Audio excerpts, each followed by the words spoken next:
Welcome to 360 Tamil. இன்னைக்கு இந்த வீடியோல நம்ம எந்த படத்தோட எக்ஸ்பிளனேஷன் பத்தி பார்க்க போறோம்னா, மராத்தி சினிமால இந்த வருஷம் வெளியான ஜிலாபி அப்படின்ற படத்தை பத்தி தான் பார்க்க போறோம். இது ஒரு பக்காவான சஸ்பென்ஸ் த்ரில்லர் படம்னு சொல்லலாம். முதல்ல இந்த படத்தோட பிளாட்டை பத்தி சொல்றேன். ஒரு வயசானவர் ஒரு கம்பெனி வச்சிருக்காரு. அவரை பொறுத்த வரைக்கும் 2 பசங்க ஒரு பொண்ணு. அவர் இறந்து போனதுக்கு அப்புறம் ஃபேமிலியில இருக்க எல்லாருமே நிறைய பிரச்சனையை ஃபேஸ் பண்றாங்க. நிறைய பேர் காணாம போறாங்க, நிறைய பேர் கொல்லப்படுறாங்க. இதுக்கெல்லாம் பின்னாடி யார் இருக்கான்ற மாதிரி ஒரு கேள்வி இருக்கு பாத்தீங்களா? களை இறங்கி விசாரிக்கிறதுக்காக ஒரு ஆபீசர் வராரு. அவருமே கரப்டட் ஆபீசரா இருப்பாரு. அவர் இந்த கேஸை எப்படி ஹேண்டில் பண்ணாரு, குற்றவாளியை கண்டுபிடிச்சாரா இல்லையான்னு சொல்றது தான் படத்தோட கதையா இருக்கும். எக்ஸ்பிளனேஷனுக்குள்ள போறதுக்கு முன்னாடி வீடியோக்கு ஒரு லைக் போடுங்க. அது மூலியமா இந்த வீடியோ இன்னும் நிறைய பேர்கிட்ட கொண்டு போய் சேர்க்கப்படும். மேற்கொண்டு டைம் வேஸ்ட் பண்ணாம நம்ம நேரடியா எக்ஸ்பிளனேஷனுக்குள்ள போயிடலாம். ஒரு பெரிய குடும்பத்தோட மருமகனை பத்தி சொன்ன பாத்தீங்களா? இவர் தான் அவரா இருப்பாரு. இவர் பேரு முகேஷ் அப்படின்றது. இந்த முகேஷ் யாருக்கோ பயந்து ஓடிட்டு இருக்காரு. துரத்திட்டு வர நபர் இருக்கான்ல, இவரை கொல்றதுக்காக வந்திருக்கான் போல. இப்ப கன்னை வச்சு ஷூட் பண்ணி கதையை முடிச்சிடறான். சைலண்டா அந்த கொலைகாரன் இங்க இருந்து கிளம்பி போயிடுறான். இந்த சீனை அப்படியே கட் பண்ணி வேற ஒரு சீனை காட்டுறாங்க. ஃபெரோஸ்னு ஒரு பாயை கொல்றதுக்காக நிறைய பேர் சுத்து போட்டிருக்காங்க. கரெக்டா அந்த இடத்துக்கு ஹீரோ என்ட்ரியை கொடுக்குறாரு. நம்ம ஹீரோ பேரு விஜய் அப்படின்றது. இவர் ஏசிபியா இருப்பாரு. இவர் வந்ததை பார்த்து எல்லாருமே தெரிச்சு ஓடிட்டு இருக்காங்க. இப்ப இவருமே நீ எப்படா இவனுங்க கிட்ட வந்து மாட்டினன்ற மாதிரி கேக்குறாரு. இவனுங்க கிட்ட என்னோட தங்கச்சி மாட்டிருக்கான்ற மாதிரி ஃபெரோஸ் சொல்றாரு. கவலைப்படாத, உன் தங்கச்சியை காப்பாத்துறது என்னோட பொறுப்புன்ற மாதிரி இவருமே சொல்றாரு. இந்த மாதிரிலாம் பேசிட்டு இருக்கும் போது இந்த ஃபெரோஸை யாரோ ஷூட் பண்றாங்க. ஷூட் பண்ண நபரை இவர் பதிலுக்கு ஷூட் பண்ணலான்னு பாக்குறாரு. அதுக்குள்ள அவன் தப்பிச்சு ஓடிடுறான். ஃபெரோஸ் இந்த இடத்துல இறந்து போயிட்டாரு போல. அப்படியே இந்த சீனை கட் பண்ணிடுறாங்க. இப்ப 3 மாசத்துக்கு முன்னாடி என்ன நடந்தது அப்படின்ற மாதிரி நமக்கு காட்ட ஆரம்பிக்கிறாங்க. ஸ்டார்டிங் முகேஷ்னு ஒருத்தர் கொல்லப்பட்டார்ல, அந்த சீன் கிட்ட தான் வந்துடுறாங்க. அந்த கேஸை விசாரிக்கிறதுக்காக ஏசிபி ஆன விஜய் கிட்ட தான் வருது. ஆக்சுவலா இவரோட அப்பா தான் கேஸ் டீடைல் எல்லாம் தராரு. உனக்கு டிபார்ட்மெண்ட்லயே கெட்ட பேர் இருக்கு, இந்த கேஸை சீக்கிரமா சால்வ் பண்ணி அந்த பேரெல்லாம் நீ கொஞ்சம் மாத்திக்கோன்ற மாதிரி அப்பா சொல்றாரு. இவர் கொஞ்சம் கரப்டட் ஆபீசரா இருப்பாரு. பொண்ணுங்க விஷயத்துல வீக்கானவரா இருப்பாரு. அதனால தான் டிபார்ட்மெண்ட்ல இவருக்கு கெட்ட பேர்லாம் இருக்கும். அதை பத்திலாம் ஹீரோ கொஞ்சம் கூட கவலைப்பட மாட்டாரு. இந்த கேஸ்ல எவ்வளவு சம்பாதிக்க முடியும், நம்ம சம்பாதிக்க ட்ரை பண்ணலான்ற மாதிரி தான் யோசிக்கிறாரு. இப்ப ஆளுங்களோட அந்த வீட்டுக்கிட்ட வந்துடுறாரு. இந்த வீட்டுல பெரியவர் இறந்து போயிருப்பாரு. 2 பசங்க ஒரு பொண்ணு இருக்காங்க. மருமகன் தான் இறந்து போயிருப்பாரு. இப்ப வீட்டுல வந்து மூத்த பையனை பாக்குறாரு. அவர் பேரு சௌரவ் அப்படின்றது. அவர் ஒய்ஃபோட பேரு ஜான்வி அப்படின்றது. சரி, தம்பி எங்கன்ற மாதிரி கேட்கிறாரு. தம்பி கிட்ட நீங்க வந்திருக்கிறத பத்தி சொல்லியிருக்கோம், சீக்கிரமா வந்துருவான்ற மாதிரிலாம் சௌரவ் சொல்றாரு. இதே இடத்துல பட்டேல்னு ஒருத்தர் இருக்காரு. எங்க அப்பா கிட்ட பட்டேல் 30 வருஷத்துக்கு மேல வேலை பார்த்திருக்காரு, எங்க குடும்பத்துல ஒருத்தர் அப்படின்ற மாதிரிலாம் இந்த சௌரவ் சொல்லிட்டு இருக்காரு. இப்ப ஹீரோ விசாரிக்க ஆரம்பிக்கிறாரு. இவங்களுமே தெரிஞ்ச விஷயத்த சொல்ல ஆரம்பிக்கிறாங்க. ஆக்சுவலா சௌரவோட கல்யாண நாள் வந்திருக்கும். செலிப்ரேஷன் மாதிரிலாம் பண்ணிருப்பாங்க. அந்த இடத்துக்கு முகேஷ் வந்திருப்பான். அன்னைக்கு தான் முகேஷ் நாங்க கடைசியா பார்த்தோம் அப்படின்ற மாதிரிலாம் இவங்க சொல்லிட்டு இருக்காங்க. முகேஷ் யாரால கொல்லப்பட்டான்றது தெரியல. சரி, முகேஷ் ஆள் எப்படின்ற மாதிரி ஹீரோ கேட்கிறாரு. சௌரவ் இருக்கார்ல, முகேஷ் ஆள் கொஞ்சம் கூட சரியில்லை. தங்கச்சி லவ் பண்ணா, அதனால தான் அப்பா கல்யாணம் பண்ணி வச்சிட்டாரு. அவன் தங்கச்சி காசை வச்சு நிம்மதியா செலவு பண்ணிட்டு இருந்தான். எங்களுக்கு அதெல்லாம் பிடிக்கல, ஒழுங்கா வேலையை பாருன்னு சொன்னோம். இதுதான் நடந்தது அப்படின்ற மாதிரிலாம் சொல்லிட்டாங்க. அவன் தங்கச்சி கிட்ட இருந்து அடிக்கடி காசை வாங்கி செலவு பண்ணிருக்கான்னு தெரிய வருது. திட்டம் போட்டு தான் இந்த ஃபேமிலிக்குள்ள நுழைஞ்சிருக்கான்ற மாதிரி யோசிக்கிறாங்க. இப்பெல்லாம் பேசிட்டு இருக்கும் போது தம்பி வந்துடுறாரு. தம்பி பேரு கௌரவ் அப்படின்றது. அண்ணன் பேரு சௌரவ், தம்பி பேரு கௌரவ் அப்படின்றது. கன்ஃபியூஷன் ஏற்படும்ன்றதுனால நான் அண்ணன் தம்பினே சொல்றேன். 2 பேருமே பார்க்க அச்சசலா ஒரே மாதிரி இருப்பாங்க. ஹீரோவும் ஷாக்கிங்கா பார்த்துட்டு இருக்காரு. நாங்க 2 பேருமே ட்வின்ஸ் அப்படின்ற மாதிரி சொல்றாங்க. அண்ணன் மட்டும் தான் கல்யாணம் பண்ணிருப்பாரு, தம்பி கல்யாணம் எல்லாம் பண்ணிருக்க மாட்டாரு. இப்ப தம்பியோட மனசுக்குள்ள சில விஷயங்கள் ஓடுற மாதிரி நமக்கு காட்டுறாங்க. ஆக்சுவலா அண்ணன் ஒய்ஃப் பேரு ஜான்வின்னு சொன்னா பாத்தீங்களா? அந்த ஜான்வி கூட தம்பி ஒன்னா இருக்காரு. அதாவது அண்ணனோட ஒய்ஃப் கூட இவர் ஒன்னா இருந்துட்டு இருக்காரு அப்படின்ற மாதிரி நமக்கு மட்டும் காட்டுறாங்க. இப்ப அந்த ஃபங்க்ஷன்ல எக்ஸாக்ட்டா என்ன நடந்தது அப்படின்றத சொல்ல ஆரம்பிக்கிறாங்க. தம்பி வரலன்றத அண்ணன் நோட் பண்ணிட்டாரு. தம்பிக்கு உடனே கால் பண்ணிட்டாரு. டேய் கிளம்பி வாடான்ற மாதிரி சொல்லிட்டாரு. இல்லண்ணே, நான் வேலையில லாக் ஆயிருக்கேன் அப்படின்ற மாதிரி தம்பி சொல்லிட்டாரு. நான் சொன்னா கேட்க மாட்டேன், இருவா அண்ணி கிட்ட போனை தரேன்ற மாதிரி அண்ணி கிட்ட போனை தந்துடுறாரு. இப்ப இவங்க இருக்காங்கல்ல, கொஞ்சம் தள்ளி வந்து இவர்கிட்ட ஸ்வீட்டா பேசுறாங்க. ஏன் வராம இருக்கீங்க, வாங்கன்ற மாதிரி சொல்லிட்டாங்க. நான் வந்து நீங்க சந்தோஷமா இருக்கிறத பார்க்கணுமா, நீ அவன் கூட இருக்கிறது எனக்கு பிடிக்கவே இல்லைன்னு சொல்லிட்டாரு. இப்ப எதுக்காக அதெல்லாம் பேசிட்டு நீ கிளம்பி வான்ற மாதிரி சொல்றாங்க. சரி வரன்ற மாதிரி இந்த தம்பியுமே ஏத்துக்கிறாரு. இந்த தம்பிக்கு சுத்தமா முகேஷ பிடிக்காது போல. நீங்க ஃபங்க்ஷன்ல வச்சே சண்டை போட்டிருக்கீங்களாமே, ஏன் சண்டை போட்டீங்கன்னு ஹீரோ கேட்கிறாரு. இப்ப மேற்கொண்டு அந்த ஃபங்க்ஷன்ல நடந்த விஷயத்த நமக்கு காட்டுறாங்க. ஃபங்க்ஷனுக்கு இவர் வந்ததுக்கு காரணமே ஜான்விக்காக தான். இப்ப ஜான்வியை தள்ளி கூட்டு வந்து பேச ஆரம்பிக்கிறாரு. நீ அண்ணனை விட்டுட்டு ஏன் கூட வந்துருன்ற மாதிரி சொல்லிட்டாரு. இல்ல இல்ல, அதெல்லாம் சரிப்பட்டு வராது, நான் அவர் கூடயே தான் இருப்பேன்ற மாதிரி இவங்க சொல்றாங்க. இதை கேட்டு இந்த தம்பிக்கு பயங்கரமா கோவம்லாம் வருது. அதை கண்ட்ரோல் பண்ணிக்கிறாரு. இவங்க ரெண்டு பேர் பேசிட்டு இருக்கும் போது அந்த இடத்துக்கு முகேஷ் வரான். முகேஷ் நார்மலா பேசுறான். ஆனா முகேஷ் கிட்ட இந்த தம்பி ரொம்ப கோவமா பேசுறாரு. ஏன்னா இவன் இந்த குடும்பத்துல வந்ததுல இருந்து எந்த ஒரு வேலையும் செய்ய மாட்டான். தங்கச்சி மூலியமா நிறைய காசெல்லாம் வச்சு செலவு பண்ணிட்டு இருக்கான். எங்க குடும்பத்துல வந்து சுகபோகமா இருந்துட்டு இருக்கல, உன்னை துரத்தி விடுறான் பாரு அப்படின்ற மாதிரிலாம் இவர் கோவமா பேசிட்டு இருக்காரு. அப்படிதான் இன்னைக்கு சண்டை ஏற்பட்டிருக்கும். இப்பதான் தங்கச்சியை காட்டுறாங்க. இவங்க பேரு நேகா அப்படின்றது. அண்ணன் திட்டிட்டு இருக்கிறத தங்கச்சி கவனிச்சிடுறாங்கல்ல, என் புருஷனை எதுக்காக திட்டிட்டு இருக்கீங்கன்ற மாதிரி கோவப்படுறாங்க. வாங்கங்க கிளம்பலாம் அப்படின்ற மாதிரி ஹஸ்பண்ட வீட்டுக்கு கூட்டு போயிருப்பாங்க. இதுதான் நடந்தது அப்படின்ற மாதிரிலாம் சொல்றாங்க. இந்த குடும்பத்துல இருக்கவங்க பேசுறத வச்சு பார்க்கும்போது ஹீரோக்கு ஒரு விஷயம் தெளிவா புரிஞ்சிருது. அவன் ஏழை வீட்டு பையன், இங்க வந்து சுகபோகமா இருந்திருக்கான், நிறைய காசை செலவு பண்ணிருக்கான். அதனால வீட்டுல யாருக்குமே அவனை பிடிக்கல. இவங்களே கூட பிளான் பண்ணி அவனோட கதையை முடிச்சிருக்கலான்ற மாதிரிலாம் யோசிக்கிறாரு. இவங்க கிட்ட நேரடியா அதெல்லாம் கேட்க முடியாதுல்ல, சரி தேவைப்பட்டா வரன்ற மாதிரி இங்க இருந்து கிளம்புறாரு. போலீஸ்ல சிலர் இன்ஃபர்மேஷனுக்காக ரவுடிங்க கூட பழக்கத்துல இருப்பாங்கல்ல, அந்த மாதிரி தான் இவர் ஃபெரோஸ்னு ஒருத்தன் கூட பழக்கத்துல இருந்துட்டு இருக்காரு. இந்த ஃபெரோஸ் முன்னாடி நிறைய தப்பெல்லாம் பண்ணிருப்பான், இப்ப திருந்தி இருக்கான். இவர் சில வேலைக்காக ஃபெரோஸை யூஸ் பண்ணிப்பாரு போல. சிலரை பத்தி விசாரிச்சு சொல்றதுக்கெல்லாம் இவனை யூஸ் பண்ணிப்பாரு. இந்தடா உன் சேஃப்டிக்காக கன்னை வச்சுக்கோ அப்படின்ற மாதிரி இவன் கிட்ட கன்னெல்லாம் தந்துட்டு இருக்காரு. இவருக்கு தங்கச்சியா ஃபாத்திமான்னு ஒருத்தங்க இருப்பாங்க. அந்த ஃபாத்திமா மேல ஹீரோக்கு ஒரு கண் இருக்கும். அதுக்காகவே அடிக்கடி இந்த இடத்துக்கு வருவாரு. இப்ப கிளம்பும் போது ஃபாத்திமா வாசல்ல நின்னுட்டு இருக்கிறத பாக்குறாரு. ஃபாத்திமாவை பார்த்து கண்ணடிக்கிறாரு. சிரிச்சுக்கிட்டே கிளம்பி போறாரு. ஃபாத்திமாக்கு ஹீரோவை கண்டாலே பிடிக்க மாட்டேங்குது. எதுக்காக இந்த ஆளை அடிக்கடி வீட்டுக்கெல்லாம் வர வைக்கிற, இவர் கூட பழகிறதே எனக்கு பிடிக்கலன்ற மாதிரி தங்கச்சி கோவப்படுறாங்க. அதுக்கு அண்ணன் ஃபெரோஸ் இருக்காருல்ல, நான் இதுக்கு முன்னாடி பண்ண கொலையை வச்சு என்ன மிரட்டிட்டு இருக்காரு. அவருக்கு நான் வேலை பார்க்க முடியாதுன்னு சொன்னா கண்டிப்பா என்ன லாக் பண்ணிடுவாரு. அவருக்கு வேலை பார்க்கறதுனால கொஞ்சம் காசும் கிடைக்குது இல்ல, என்னை இந்த விஷயத்த பண்ண விடு, எனக்கு எந்த ஒரு ஆபத்தும் வராது அப்படின்ற மாதிரிலாம் சொல்லிட்டு சரின்ற மாதிரி தங்கச்சியா வேற வழி இல்லாம ஏத்துக்கிறாங்க. ஆனா தங்கச்சிக்கு சுத்தமா அவரை பிடிக்கவே பிடிக்காது போல. இப்ப ஜான்வி அவங்க வீட்டுல இருக்கும் போது பாக்ஸிங் பிராக்டிஸ் எல்லாம் பயங்கரமா எடுத்துட்டு இருக்காங்க. அப்ப ஹீரோவும் டீமும் இந்த இடத்துக்கு வராங்க. ஹீரோ ஜொல்லு விட்டுக்கிட்டே இந்த இடத்துக்கு வராரு. இதை பார்த்து இவங்க டென்ஷன் ஆயிடுறாங்க. இந்த மாதிரி ஒர்க் அவுட் பண்ணும் போது தான் வருவீங்களா, வெளியே வெயிட் பண்ணுங்கன்ற மாதிரி சொல்றாங்க. இவருமே சரின்ற மாதிரி ஏத்துக்கிறது. இப்ப ட்ரெஸ் எல்லாம் சேஞ்ச் பண்ணிட்டு பேசுறதுக்காக வெளியே வந்துடுறாங்க. எதுக்காக வந்திருக்கீங்கன்ற மாதிரி கேட்கறாங்க. ஆக்சுவலா இவங்களுக்கு ஒரு சிசிடிவி ஃபுட்டேஜ் கிடைச்சிருக்கும், அதை பத்தி விசாரிக்கிறதுக்காக தான் வந்திருக்காங்க. அந்த முகேஷும் நீங்களும் கார்ல வச்சு பேசியிருக்கீங்க, என்ன பேசியிருக்கீங்க அப்படின்ற மாதிரி கேட்கறாங்க. என்ன நடந்தது அப்படின்றத நமக்கு காமிச்சிடுறாங்க. இந்த ஜான்விக்கும் தம்பிக்கும் அஃபேர் போச்சு பாத்தீங்களா, அது முகேஷ்க்கு தெரிஞ்சிருக்கு. அதை வீடியோ வேற எடுத்து வச்சிருக்கான். அதை வச்சு இவங்களை மிரட்டிட்டு இருக்கான். உங்க ஹஸ்பண்ட் கிட்ட சொல்லிடுவேன்ற மாதிரி தான் மிரட்டுறான். அப்படிலாம் பண்ணிடாது அப்படின்ற மாதிரி இவங்க கெஞ்சி கேட்கறாங்க. அப்படி பண்ணக்கூடாதுன்னா என் கூடயும் ஒன்னா இருக்கணும்ன்ற மாதிரி சொல்றான். இதை கேட்டு இவங்க பயங்கரமா கோவப்படுறாங்க. ஆனா முகேஷ் இருக்கான்ல, இந்த நாள் என் கூட ஒன்னா இருக்கிறதுக்காக நீங்க வரணும்ன்ற மாதிரி சொல்லிடுறான். இவங்களுக்கு என்ன பண்றதுன்னு தெரியல. அந்த தம்பியை பாக்குறதுக்காக வந்துடுறாங்க. இந்த மாதிரி முகேஷ்க்கு நம்ம விஷயம் தெரிஞ்சிருச்சு, என்ன மிரட்டிட்டு இருக்கான், என்ன பண்றது அப்படின்ற மாதிரி கேட்கறாங்க. கவலைப்படாத, நான் பாத்துக்கிறேன்ற மாதிரி இந்த தம்பியுமே சொல்றாரு. இப்ப நைட்டு நேரம் ஜான்விக்கு போன் கால் வருது. வேக வேகமா ஹாஸ்பிட்டலுக்கு கிளம்பி போறாங்க. இந்த நாள் தான் முகேஷ் கொல்லப்பட்டிருக்காரு போல. கொன்னது யாரு என்னன்னு உங்களுக்கு தெரியல, முகேஷ் இறந்து போயிட்டாரு அப்படின்ற மாதிரி தங்கச்சியான நேகா பயங்கரமா ஃபீல் பண்ணிட்டு இருக்காங்க. ஆக்சுவலா நான் பாத்துக்கிறேன்ற மாதிரி தம்பி சொன்னார்ல, அவர் தான் இதை பண்ணிட்டாரு போலன்ற மாதிரி ஜான்வி யோசிக்கிறாங்க. நாலாம் பண்ணல அப்படின்ற மாதிரி அவர் ரியாக்ஷன்லயே சொல்றாரு. அவன் கார்ல வச்சு பேசின விஷயத்த சொன்ன அஃபேர் விஷயம் வெளியே வந்துரும்ல, அதனால இவங்க ஜெனரலா தான் கார்ல பேசிக்கிட்டோம் அப்படின்ற மாதிரிலாம் சமாளிச்சிட்டு இருக்காங்க. இதை தாண்டியும் போலீஸுங்க நிறைய தகவல்லாம் சேகரிச்சுட்டு தான் வந்திருக்காங்க. தம்பியை பொறுத்த வரைக்கும் ஒரு கேர்ள் ஃப்ரெண்ட் இருக்காங்க. அவங்க பேரு மிஸ்தி அப்படின்றது. அந்த தம்பி மிஸ்தி கிட்ட பேசினதை விட அதிகமா உங்ககிட்ட தான் பேசியிருக்காரு. உங்ககிட்ட அப்படி என்ன பேசுவாரு, அன்னிக்கிட்ட அவருக்கு பேசுறதுக்கு என்ன அவசியம் இருக்குன்ற மாதிரிலாம் கேட்கறாங்க. அதாவது அஃபேர் போதான்ற மாதிரி இன்டைரக்டா கேட்கறாங்க. இதை கேட்டு இந்த ஜான்வியும் கோவப்படுறாங்க. கம்பெனி விஷயமா நிறைய நாங்க டிஸ்கஸ் பண்ண வேண்டி இருக்கோம், அது விஷயமா தான் ரெண்டு பேருமே போன்ல பேசிப்போம், இந்த மாதிரிலாம் நீங்க பேசாதீங்கன்ற மாதிரி கோவமா சொல்றாங்க. சரி மேடம் கோவப்படாதீங்க, நாங்க நார்மலா தான் கேள்வி கேட்டோம் அப்படின்ற மாதிரி ஹீரோ சொல்லிட்டு சரி நான் கிளம்புறேன் அப்படின்ற மாதிரி இந்த இடத்தை விட்டு கிளம்ப ஆரம்பிக்கிறது. இவங்களுக்கு ரொம்ப பயம் வந்துருது. நேரம் இந்த தம்பியை பாக்குறதுக்காக வந்துடுறாங்க. போலீஸ் இந்த மாதிரிலாம் விசாரிச்சுட்டு போனாங்க. நம்ம பழக்கத்தை பத்தி போலீஸ்க்கு தெரிய வந்துருச்சுன்னா தேவையில்லாத பிரச்சனை. நீ அவனை சத்தியமா கொலை பண்ணலன்ற மாதிரி கேட்கறாங்க. நான் கொலை பண்ணா சொல்ல மாட்டேனா, நான் கொலை பண்ணலன்ற மாதிரி இவருமே சொல்றாரு. அந்த முகேஷ் இறந்து போனதுனால நேகா சரியாவே ஆபீஸ்க்கு வர மாட்டாங்க.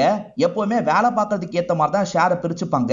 அவங்களுக்கு மாசம் மாசம் ஷேர் கொடுக்க வேண்டியதா இருக்கு மேடம், அதை வேணா கட் பண்ணிடலாமா அப்படின்ற மாதிரி இவர் கேட்கிறாரு. இல்ல அப்படிலாம் நீங்க பண்ணிடாதீங்க, அவங்களுக்கு மாசம் மாசம் அந்த அமௌண்ட் போகட்டும்ன்ற மாதிரிலாம் ஜான்வி சொல்றாங்க. சரின்ற மாதிரி இந்த பட்டேலுமே ஏத்துக்கிறாரு. இப்ப ரெண்டு பேர் பேசிக்கிட்டே வந்துட்டு இருக்காங்கல்ல, திடீர்னு கார்ல நிறைய ரோடிங்க வராங்க. இவங்க ரெண்டு பேரையும் லாக் பண்றாங்க. அப்படி லாக் பண்ணவங்க இங்க இருந்து பட்டேலை மட்டும் தூக்கிட்டு போறாங்க. ஜான்விக்கு ஒண்ணுமே புரியல. இப்ப உடனே போலீஸ்க்கு கால் பண்ணி சொல்லிடுறாங்க. இப்ப நம்ம ஹீரோவை காட்டுறாங்க. ஹீரோ கார்ல ஒருத்தவங்க கூட ஒன்னா இருக்காரு. யார் கூட ஒன்னா இருக்காருன்னு பார்த்தா அந்த ஃபாத்திமா கூட தான் ஒன்னா இருக்காரு. அதாவது ஃபெரோஸோட தங்கச்சி கூட ஒன்னா இருக்காரு. ஃபெரோஸை ஏதாவது பண்ணிடுவேன்ற மாதிரி மிரட்டி தான் இவங்க கூட ஒன்னா இருக்காரு போல. இப்பதான் இவரோட ஆளுங்க அந்த பட்டேல் கடத்தப்பட்டிருக்காரு அப்படின்ற தகவலை சொல்றாங்க. இவருமே வீட்டுக்கு போய் விசாரணை பண்ணணும்னு நினைக்கிறாரு. வீட்டுல எல்லாருமே சோகமா உட்காந்துட்டு இருக்காங்க. இப்ப இவருமே அந்த இடத்துக்கு வந்துடுறாரு. யார் இதை பண்ணதுன்னு கேக்குறாரு. இல்ல சார், யாரு என்னன்னு தெரியல, திடீர்னு இந்த மாதிரி வந்து தூக்கிட்டு போயிட்டாங்க அப்படின்ற மாதிரி சொல்லிட்டாங்க. சார், பட்டேல் எங்க குடும்பத்துல ஒருத்தர், கண்டுபிடிச்சிருங்க அப்படின்ற மாதிரி அண்ணன் கேட்கிறாரு. கவலைப்படாதீங்க, நான் பாத்துக்கிறேன்ற மாதிரி இவரும் கிளம்புறாரு. ஃபேமிலியில யாரையாவது தூக்குனா கூட ஆகாதவங்க பண்ணிருக்காங்கன்னு சொல்லலாம். இவரை எதுக்காக தூக்கி இருக்காங்க அப்படின்ற மாதிரி ஹீரோவும் டீமும் டிஸ்கஸ் பண்ணிட்டு இருக்காங்க. அப்ப புர்கா போட்டு மறைச்சிருக்க ஒரு பொண்ணு இருக்காங்கல்ல, ஹீரோவையே பார்த்துட்டு இருக்காங்க. ஹீரோ சட்டுன்னு இந்த பக்கம் திரும்புறாரு. அந்த பொண்ணு எதுவுமே தெரியாத மாதிரி பைக் எடுத்துட்டு கிளம்பிடுறாங்க. இவன் நம்மள ஃபாலோ பண்ணாலா அப்படின்ற மாதிரி ஹீரோவும் யோசிக்கிறாரு. தம்பியை பொறுத்த வரைக்கும் ஒரு கேர்ள் ஃப்ரெண்ட் இருந்ததா சொல்லியிருப்பேன். அந்த கேர்ள் ஃப்ரெண்ட் பேரு மிஸ்தி அப்படின்றது. அவங்கள பொறுத்த வரைக்கும் சின்ன சின்ன ரோல்லாம் நடிக்கிறவங்களா இருப்பாங்க. மிஸ்தி கிட்ட விசாரணை பண்றதுக்காக தான் ஹீரோ வந்திருக்காரு. எதுக்காக தம்பியை விட்டு நீங்க பிரிஞ்சிட்டீங்க அப்படின்ற மாதிரி கேட்கிறாரு. அந்த தம்பி என்கிட்ட பேசுறதே கிடையாது, எப்ப பாரு வேற யார் கூடயாவது பேசிட்டு இருப்பான் போல, பிஸி பிஸின்னு தான் வரோன்ற மாதிரி சொல்லிட்டாங்க. என்ன அவனுக்கு பிடிக்கல போலன்னு புரிஞ்சுக்கிட்டேன், அதனால தான் அவனை விட்டு விலகிட்டேன். ஆனா கண்டிப்பா வேற யார் கூடயும் அவன் ரிலேஷன்ஷிப்ல இருந்திருக்கான், நிறைய காண்டம்லாம் பார்த்தேன்ற மாதிரி சொல்லிட்டாங்க. சோ கண்டிப்பா தம்பி யார் கூடயோ பழக்கத்துல இருக்கான், அண்ணி கூட தான் பழக்கத்துல இருக்கான்றது இவருக்கு ஓரளவுக்கு புரியுது. அதை பத்தி இந்த தம்பி கிட்ட நாசுக்கா கேட்டு பாக்குறாரு. அப்படிலாம் எதுவுமே இல்லைன்ற மாதிரி இந்த தம்பியும் நடிச்சிட்டு இருக்கான். ஃபெரோஸை பொறுத்த வரைக்கும் இதுக்கு முன்னாடி ரவுடி வேலை தான் பார்த்திருப்பான். அதனால யார் யாரையும் இந்த மாதிரி தூக்குவாங்கன்றது நல்லா அவனுக்கு தெரியும். அந்த மாதிரி ஆளுங்க ஒவ்வொருத்தரா போய் மீட் பண்றான். அவங்க கிட்ட நாசுக்கா பேசுறான். இப்ப ரீசெண்டா ஏதாவது வேலை பண்ணீங்களான்ற மாதிரிலாம் கேட்கறான். ஒருத்தர் கோவப்பட்டு இங்க இருந்து கிளம்புன்ற மாதிரிலாம் சொல்றாரு. அதுல இருந்தே இவர் தான் பண்ணிருக்காருன்றதை இவனால புரிஞ்சுக்க முடியுது. இவர் இருக்கான் பாத்தீங்களா, ஹீரோக்கு கால் பண்ணி இந்த தகவலை சொல்லிடுறான். இப்ப ஹீரோவும் டீமை கூப்பிட்டு அந்த இடத்துக்கு வந்துடுறாரு. கண்டிப்பா இங்க தான் அவர் இருக்க வாய்ப்பு இருக்கு, நீங்களாம் கீழே இருங்க, நான் மட்டும் மேல போறேன்ற மாதிரி கன் எடுத்துட்டு மேல போறாரு. அது என்ன இவர் மட்டும் எப்பவுமே தனியா போறாரு, இவர் மட்டும் சீன் போடுறதுக்கு பாக்குறாரா அப்படின்ற மாதிரி ஒரு வயசு பையன் பேசுறான். அமைதியா இருன்ற மாதிரி மத்தவங்க எல்லாம் அந்த பையனை கண்ட்ரோல் பண்ணிட்டு இருக்காங்க. இப்ப ஹீரோவும் தைரியமா தனியா வந்துட்டு இருக்காரு. ஹீரோ வரத கவனிச்சு ஆளுங்க ஷூட் பண்றதுக்குலாம் ட்ரை பண்றாங்க. விலகி விலகி இவர் கரெக்டா ஷூட் பண்ணிட்டு இருக்காரு. இப்ப மேல வந்து கரெக்டா அவரை காப்பாத்திடுறாரு. இப்ப காப்பாத்தி இங்க இருந்து கூட்டு போலான்ற மாதிரி பாக்குறாங்க. அப்ப வாசல்ல இருந்து 2-3 பசங்க ஷூட் பண்றாங்க. ஹீரோவை பத்தி ஒரு பையன் பேசினால, அவன் மேல புல்லட் பட்டிருக்கும். ஹீரோ தான் காப்பாத்தி அவனை ஷூட் பண்ணிடுறாரு. இதனால இந்த பையனுமே கொஞ்சம் நிம்மதி ஆகுறான். தேவையில்லாம இவரை போய் கிண்டல் பண்ணிட்டுமே அப்படின்ற மாதிரி யோசிக்கிறான். என்னடா முடிக்கிற, வண்டியில ஏறுன்ற மாதிரி ஹீரோ சொல்றாரு. அங்க இருந்து ஒரு 2 ரவுடிகளை தூக்கி இருக்காங்க. எக்ஸாக்டா யாரு பண்ண சொன்னாங்கன்னு தெரிஞ்சுக்கணும்ல, ஒழுங்கு மரியாதையா சொல்லுங்கன்ற மாதிரிலாம் ஆளுங்க விசாரிச்சுட்டு இருக்காங்க. ஹீரோ ஒருத்தனை ஷூட் பண்ணி சாவடிக்கவே செஞ்சிடுறாரு. ஏன் சார் இப்படி பண்ணீங்கன்னு ஆளுங்க கேக்குறாங்க. அதான் இன்னொருத்தன் இருக்கான்ல, அவன் சொல்லுவான்ற மாதிரி சொல்லிட்டாரு. அவனும் பயத்துல சொல்லிடுறான். சோ யார் சொல்லி இதை பண்ணாங்கன்றது தெரிஞ்சிருது. அவங்கள அமுக்கணும்ன்ற மாதிரி எல்லாருமே போயிட்டு இருக்காங்க. ஆக்சுவலா யார் சொல்லி பண்ணிருப்பாங்கன்னா நேகா சொல்லி தான் பண்ணிருப்பாங்க. அதாவது இறந்தவரோட ஒய்ஃப் சொல்லி தான் பண்ணிருப்பாங்க. அவங்கள லாக் பண்ணிடுறாங்க. ஹீரோவை எப்படியாவது போட்டு தள்ளணும்னு குருன்னு ஒரு ரவுடி வெறியோட காத்துட்டு இருப்பான். அந்த ரவுடியை பார்க்கறதுக்காக ஃபாத்திமா வந்திருக்காங்க. அவன் எங்க போறான் எங்க வரான்றத நான் சொல்றேன், நீ சமயம் பார்த்து அவனை போட்டு தள்ளிக்கோன்ற மாதிரி சொல்லிட்டாங்க. சரின்ற மாதிரி இந்த குருன்றவனும் ஏத்துக்கிறான். அந்த நேகா எதுக்காக பட்டேலை தூக்குனாங்கன்றது ஒரு கேள்வியா இருக்கு பாத்தீங்களா. இத பத்தி பட்டேல் கிட்ட ஒரு பக்கம் கேட்கிறாரு, அதே மாதிரி இந்த இடத்துல நேகா கிட்டயும் கேட்கிறாரு. நேகாவை பொறுத்த வரைக்கும் குடும்பத்துல பொண்ணா பிறந்துட்டாங்கல்ல, அதனால நைஸா சின்ன போஸ்டிங்க தந்து ஒதுக்கி விட்டுலாம் அப்படின்ற மாதிரி பிளான போட்டிருப்பாங்க. இப்ப நேகாக்கு ஹஸ்பண்ட் கூட இல்ல, எப்படியாவது நமக்கு பெரிய பதவி கிடைக்கணும், செக்ரட்டரி பதவி கிடைக்கணும்ன்ற மாதிரிலாம் யோசிக்கிறாங்க. அதுக்கு இவர் தான் தடியா இருப்பாரு. இவரை தூக்கிட்டா எப்படியாவது பதவியை வாங்கிடலாம், அப்படி பதவியை வாங்கிட்டா ஷேர் நிறைய கிடைக்கும், நம்ம நிறைய சம்பாதிக்கலாம்ன்ற மாதிரி கணக்கு பண்ணி தான் இப்படி பண்ணிருப்பாங்க. நான் சாவடிக்கலாம் ட்ரை பண்ணவே இல்ல, சும்மா தான் தூக்கி வச்சிருந்தேன் அப்படின்ற மாதிரிலாம் சொல்லிட்டு இருக்காங்க. சரி எவ்வளவு ஷேர் கிடைக்கும்ன்ற மாதிரி இவர் கேட்கிறாரு. இவங்க பெரிய அமௌண்டா சொல்றாங்க. ஏதோ அவ்வளவு ஷேர் கிடைக்குமான்ற மாதிரி இவர் ஷாக் ஆகுறாரு. இவங்க பெர்சன்டேஜே கம்மியா தான் சொல்லியிருப்பாங்க, அதுக்கே இவ்வளவு காசு கிடைக்குமான்ற மாதிரி தான் ஷாக் ஆகுறாரு. இப்ப அண்ணன் இருக்காரு பாத்தீங்களா, ஒரு மீட்டிங்காக வெளியூருக்கு போயிட்டு இருக்காரு. அப்பதான் இவரோட போன்ல ஒரு வீடியோ வருது. அந்த வீடியோவை பாக்குறவரு ஷாக் ஆயிடுறாரு. அதாவது தம்பியும் ஒய்ஃபும் ஒன்னா இருக்காங்கல்ல, அந்த வீடியோவை தான் யாரோ அனுப்பி வச்சிருக்காங்க. இதை பாக்குறவருக்கு தூக்கி வாரி போட்டுது. நேரா வீட்டுக்கு வராரு. ஒய்ஃப் வீட்டுல இல்லைன்னு தெரிய வருது. தம்பியோட வீடு கொஞ்சம் தள்ளி தான் இருக்கும். அந்த இடத்துக்கு போலான்ற மாதிரி இவரும் கிளம்பி அந்த இடத்துக்கு வராரு. பார்த்தா அந்த இடத்துல தான் ஒய்ஃப் இருக்காங்கன்னு தெரிய வருது. ஒய்ஃப் இதை பார்த்தோன்னா என்ன பண்றதுன்னு தெரியாம முழிச்சிட்டு இருக்காங்க. அப்ப தம்பி இருக்கான்ல, அதான் ஹஸ்பண்டுக்கு தெரிஞ்சிருச்சுல, இதுக்கப்புறமா என் கூட இருன்ற மாதிரி சொல்றான். இப்ப ஹஸ்பண்டா இதை பார்த்து கோவமா இங்க இருந்து கிளம்பிடுறாரு. சரி தம்பி கூடயே இருந்துடலாம் முடிவு எடுப்பாங்கன்னு பார்த்தா அதுதான் கிடையாது. எனக்கு என்னோட ஹஸ்பண்ட் தான் முக்கியம், நான் கிளம்பணும் அப்படின்ற மாதிரி ட்ரெஸ் எல்லாம் சேஞ்ச் பண்ணிட்டு வேகமா இங்க இருந்து கிளம்புறாங்க. இவங்க வீட்டுக்கு வரும்போது ஹஸ்பண்ட் சோகமா உட்காந்துட்டு இருக்காரு. நான் பண்ணது தப்பு தான், இதுக்கப்புறம் இந்த மாதிரிலாம் பண்ண மாட்டேன், என்ன மன்னிச்சிருங்க அப்படின்ற மாதிரிலாம் கேட்கறாங்க. இதுக்கப்புறம் உன்னை என்னால மன்னிக்க முடியாது, என் மூஞ்சிலேயே முழிக்காதன்ற மாதிரி கோவமா இங்க இருந்து கிளம்பிடுறாரு. இப்ப அண்ணன் இருக்காரு பாத்தீங்களா, ஜெயில இருக்க தங்கச்சியை பாக்குறதுக்காக வந்திருக்காரு. ஒய்ஃப் வேற சீட் பண்ணிட்டால, அதை பத்திலாம் சோகமா சொல்றாரு. அதை பத்திலாம் எனக்கு முன்னாடியே தெரியும், அரசல் பரசலா தெரியும், இப்ப கன்ஃபார்மே ஆயிடுச்சுன்ற மாதிரி தங்கச்சி சொல்றாங்க. இந்த மாதிரி நிலைமையில தங்கச்சியும் ஜெயில இருக்கானா உன் பேருக்கு தான் அசிங்கம் வரும், அதனால என்ன வெளியே எடுக்கிற வெளியே பாருன்ற மாதிரி தங்கச்சி சொல்றாங்க. சரின்ற மாதிரி ஏத்துக்கிட்டு இவரும் கிளம்புறாரு. இப்ப நேகாவை கோர்ட்டுக்கு கூட்டு போலான்ற மாதிரி வேன்ல கூட்டு போயிட்டு இருக்காங்க. ஹீரோ நடுவுலயே வேனை நிறுத்திடுறாரு. நீங்க எல்லாம் வெளியே போங்கன்ற மாதிரி ஆளுங்களை எல்லாம் போக சொல்லிடுறாரு. இப்ப இவரும் நேகாவும் மட்டும்தான் இருக்காங்க. திடீர்னு இவங்க ரெண்டு பேருமே மாத்தி மாத்தி சிரிச்சுக்கிறாங்க. அப்பதான் இவங்களுக்குள்ள என்ன நடந்தது அப்படின்றத நமக்கு காட்டுறாங்க. ஆக்சுவலா நேகா கூட இவர் 1 மணி நாளா இருக்க ஆரம்பிச்சிருவாரு. நேகா பெரிய ஷேர் கிடைக்கும்னு சொன்னாங்க பாத்தீங்களா, அதனால இவருமே ஹெல்ப் பண்ணலான்னு முடிவு பண்ணிட்டாரு. அப்படி ஹெல்ப் பண்ணி ஷேர் கிடைச்சதுன்னா எனக்கு பாதி தான்னு கேட்டிருப்பாரு. கண்டிப்பா தரன்ற மாதிரி இவங்களுமே ஏத்திருப்பாங்க. இதுக்கு கைமாறா சைன் வாங்குற சில வேலைலாம் இருக்கும், அதெல்லாம் நான் முடிச்சு தரேன்ற மாதிரி ஹீரோ சொல்லியிருப்பாரு. ஆனா இந்த நேகா சாதாரண ஆள் கிடையாது. இவங்க ஹீரோ கிட்ட பேசிக்கிட்டே வேற ஒருத்தர்கிட்டயும் டீல் பேசியிருப்பாங்க. அது யாருன்னு பாத்தீங்கன்னா குருவா இருக்கும். ஹீரோவை இவருக்கு சுத்தமா பிடிக்காது. இவர் என்ன சொல்லிட்டாருன்னா, ஹீரோவை என்கிட்ட கோர்த்து விடு, அவன் கதையை முடிக்கிறேன், நாளை பின்ன உனக்கும் பிரச்சனை வராதுன்ற மாதிரி சொல்லியிருப்பாரு. இவங்க அதுக்கும் சரின்ற மாதிரி ஏத்திருப்பாங்க. முதல்ல ஹீரோ மூலியமா சைன் வாங்குற வேலையை முடிக்கணும், அதுக்கப்புறம் இந்த குருவை வச்சு ஹீரோவோட கதையை முடிக்கணும்ன்ற மாதிரிலாம் இவங்க கணக்கு பண்ணியிருப்பாங்க. இப்ப ரெண்டு பேருமே வேன்ல கட்டி பிடிச்சிட்டு இருக்காங்க. அப்பன்னு பார்த்து நெத்திலேயே யாரோ நேகாவை ஷூட் பண்ணி சாவடிச்சிடுறாங்க. குறி வச்சதே நேகாக்கா இல்ல நம்மள ஷூட் பண்றதுக்கு ட்ரை பண்ணி மிஸ் ஆகி நேகா மேல புல்லட் பட்டுச்சான்ற மாதிரி இவர் யோசிக்கிறாரு. யார் இதை பண்ணாங்கன்றது டீமுக்கு சுத்தமா தெரிய மாட்டேங்குது. இந்த மாதிரி கூட்டு போற வழியில ஒருத்தங்க இறந்து போயிருக்காங்கல்ல, அதுவும் பெரிய இடத்து பொண்ணு இறந்து போயிருக்காங்கல்ல, இது பெரிய இஷ்யூவா மாறிடுது. ஹீரோவோட அப்பா தான் ஹீரோக்கு கேஸை வாங்கி தந்திருப்பாரு. அதனால எல்லாருமே ஹீரோவோட அப்பாவை போட்டு தான் பயங்கரமா திட்டுறாங்க. ஹீரோவோட அப்பா நேர்மையா வேலை பார்த்தவரா இருப்பாரு. பையனால இப்படி அசிங்கப்படுறதை இவரால் ஏத்துக்கவே முடியல. பயங்கரமா மன உளைச்சல்ல கஷ்டப்படுறாரு. இதுக்கப்புறமா நம்ம வாழக்கூடாது, செத்துடலான்ற மாதிரி யோசிக்கிறாரு. இவரோட கன் எடுத்து இவரே ஷூட் பண்ணிக்கிறாரு. இது எல்லாமே ஹீரோக்கு தகவலா கிடைக்குது.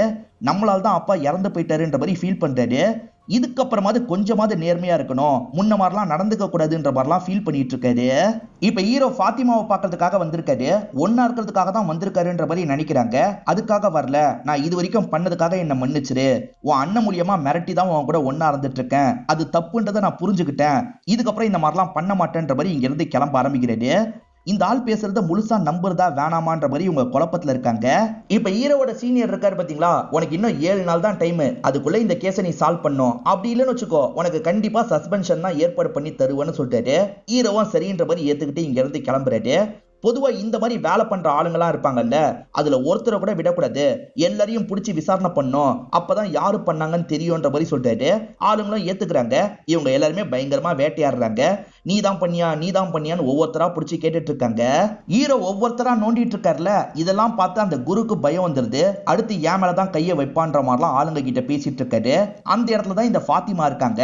ஃபாத்திமா இன்னும் குரு கிட்ட பேசிட்டு இருக்காங்க. குரு மூலியமா ஹீரோவை காலி பண்ணணும்னு நினைக்கிறாங்க. ஏன்னா ஹீரோ முழுசா மாறினாரா என்னன்னு தெரியல, அதனால தான் இப்படி யோசிக்கிறாங்க. இப்ப வீட்டுல இருந்து கால் வருது. ஹீரோ வேகமா அந்த இடத்துக்கு வந்துடுறாரு. ஆக்சுவலா ஜான்வியும் பட்டேலும் தான் இந்த இடத்துக்கு வர வச்சிருக்காங்க. என்னாச்சுன்னு ஹீரோ கேட்கிறாரு.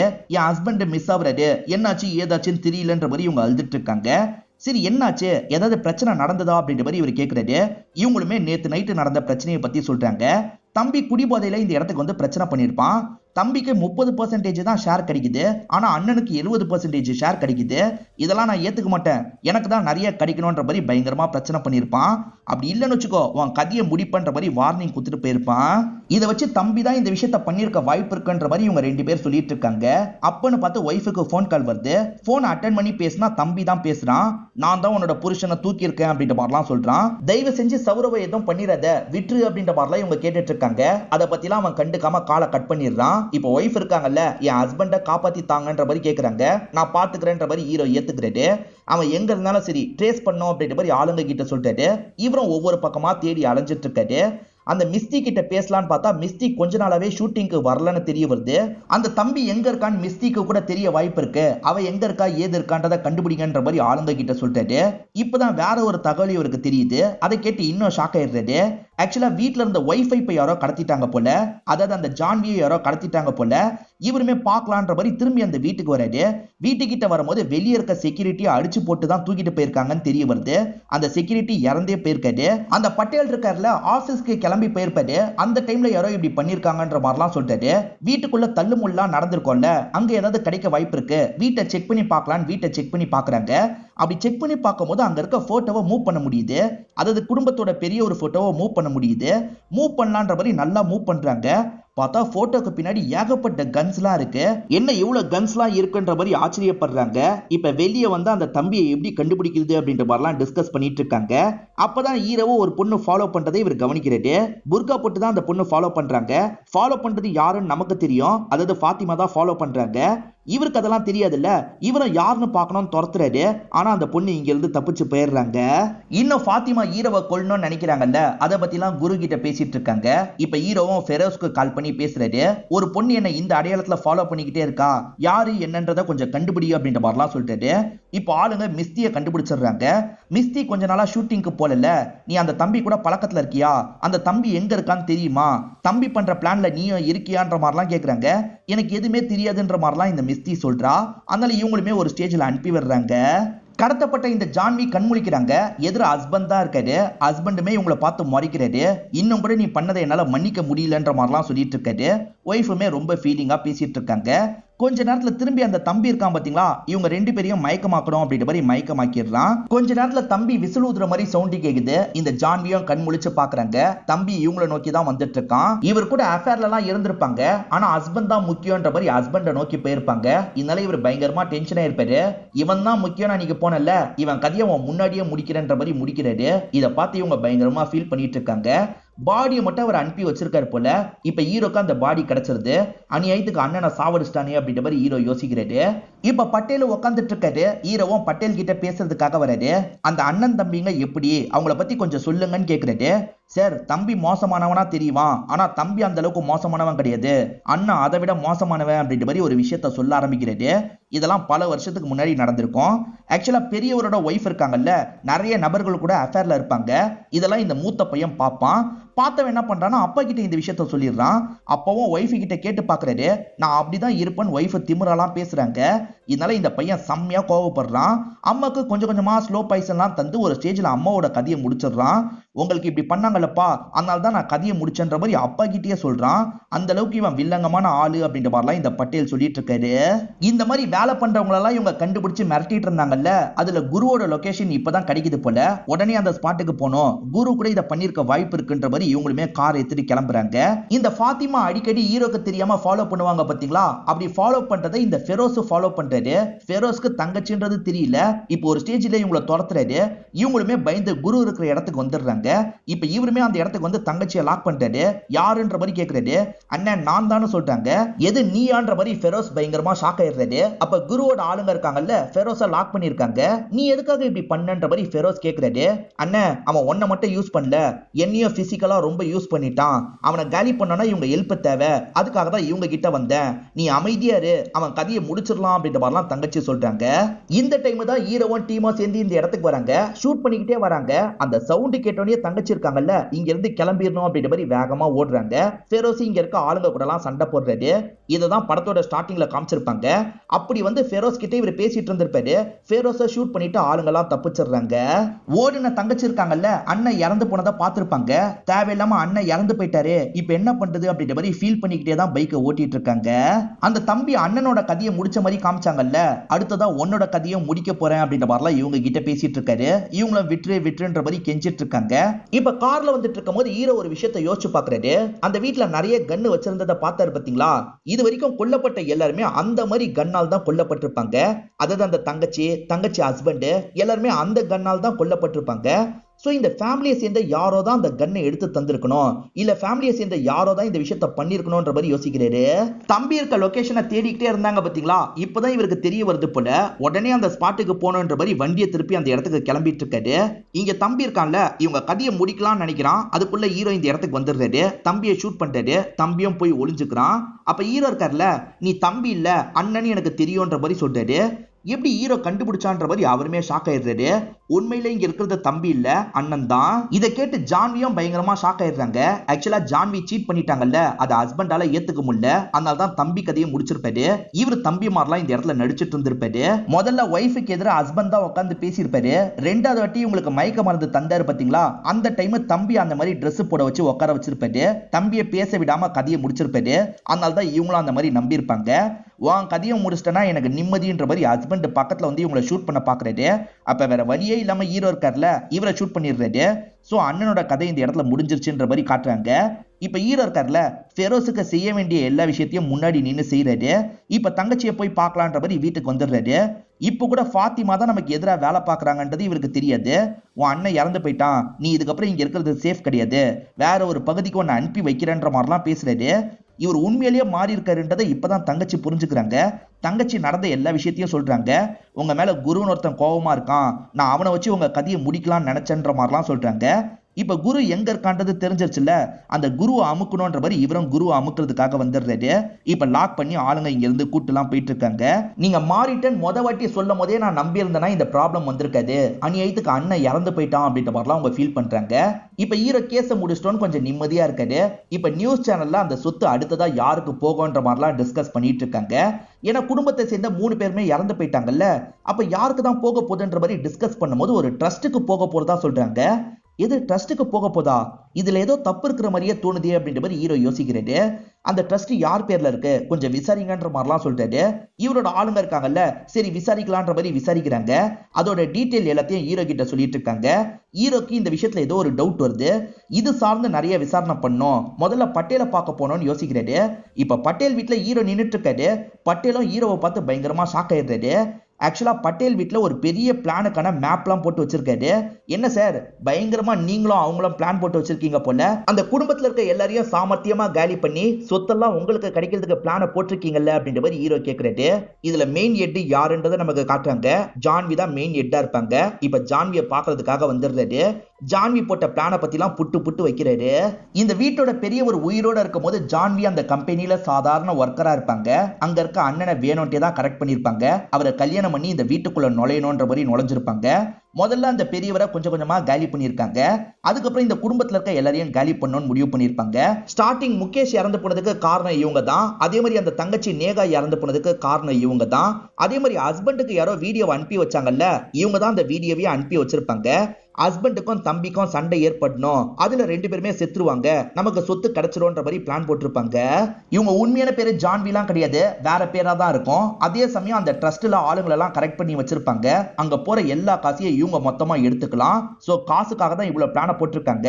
நீயும் கரப்டட் ஆபீசர்னு எனக்கு நல்லாவே தெரியும், அதுவும் இல்லாம என் மேல உனக்கு கண்ணு வேற இருக்குல்ல, எவ்வளவு வேணாலும் கேளு நான் தரேன்ற மாதிரி லைட்டா இவரை கிஸ் பண்றதுக்காக நெருங்கி வராங்க. ஆனா இவர் இருக்கார்ல, அதுக்கு நடுவுல கன்னை கொண்டு வந்து தடுத்துடுறாரு.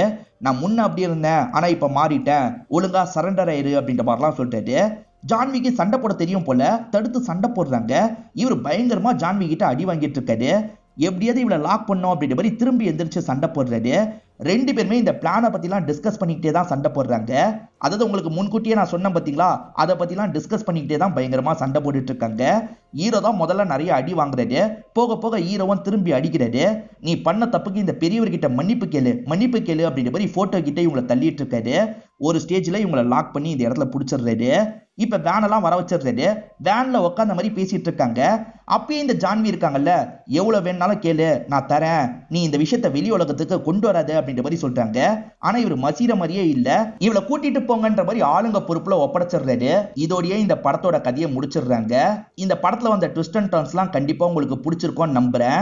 இந்த வீடியோ உங்களுக்கு பிடிச்சிருந்ததுன்னா லைக் பண்ணுங்க, கமெண்ட் பண்ணுங்க, மறக்காம 360 தமிழ் சேனலை சப்ஸ்கிரைப் பண்ணுங்க. தொடர்ச்சியா இந்த மாதிரி வீடியோக்கள் வந்துகிட்டே தான் இருக்கும்.